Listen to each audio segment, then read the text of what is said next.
सिंह राशि वाले अपने स्वास्थ्य का रखें ध्यान।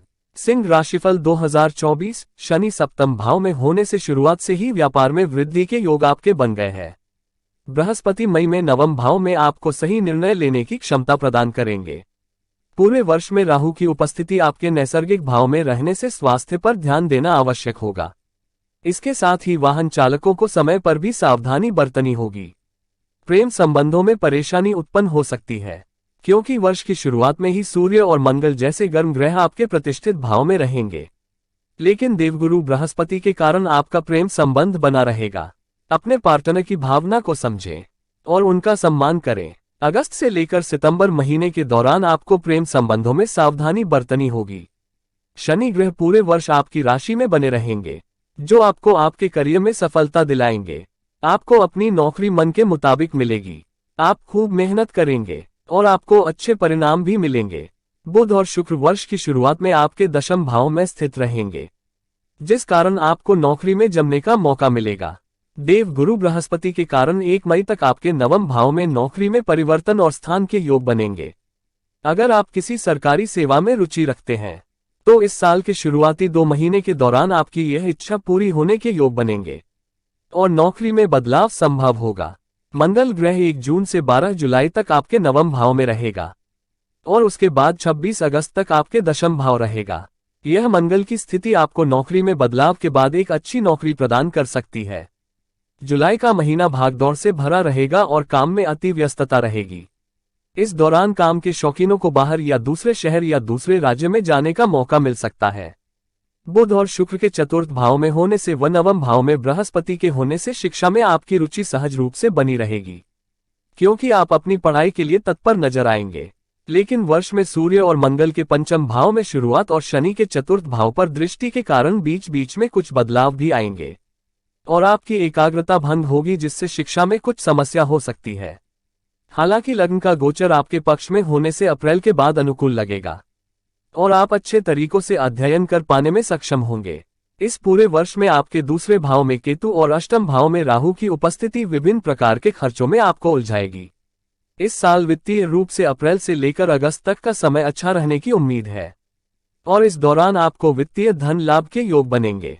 परिवार का सहयोग आपको प्राप्त होगा। घर में सुख शांति बनी रहेगी। घर की सुख सुविधाओं में बढ़ोतरी होगी। घर में खुशियों का माहौल बना रहेगा। वर्ष के मध्य में 1 मई को देवगुरु बृहस्पति आपके दशम भाव में प्रवेश करेंगे और वहां से आपके द्वितीय भाव और आपके चतुर्थ भाव को विशेष दृष्टि से देखने के कारण आपके पारिवारिक जीवन में सुख और शांति का वातावरण बना रहेगा। मार्च से जून के बीच अपने जीवन साथी के स्वास्थ्य पर विशेष ध्यान दें, क्योंकि इस दौरान उनकी तबीयत खराब हो सकती है।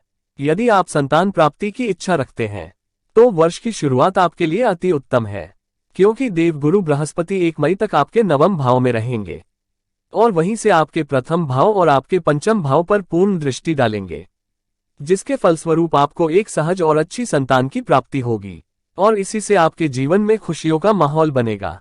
किसी भी विवाह योग्य संतान के विवाह की बात हो जाने से घर में खुशियों का आगमन होगा। जो आपको अच्छा ना लगे उसे पूरा नहीं करेंगे। विशेष रूप से फरवरी से जून के बीच सावधानियां बरतनी चाहिए, क्योंकि इस दौरान मंगल का गोचर आपके सप्तम और अष्टम भाव में होगा, जहां पर शनि और राहु पहले से ही स्थित होंगे। इस कारण जीवन साथी को स्वास्थ्य परेशानी हो सकती है।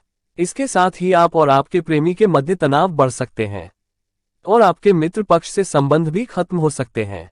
आपका व्यापार इस वर्ष अच्छा रहने वाला है। सप्तम भाव के स्वामी शनि पूरे वर्ष सप्तम भाव में रहने पर आपको दीर्घकालीन लाभ के योग बनेंगे। आपके व्यापार में धीरे धीरे विस्तार होगा। जैसे जैसे वर्ष आगे बढ़ेगा आपके व्यापार में भी लाभ होता हुआ भी दिखेगा। वर्ष का पूर्वार्ध कुछ खराब रह सकता है, क्योंकि मंगल का और सूर्य का गोचर आपके छठे भाव और आंशिक भाव से होगा।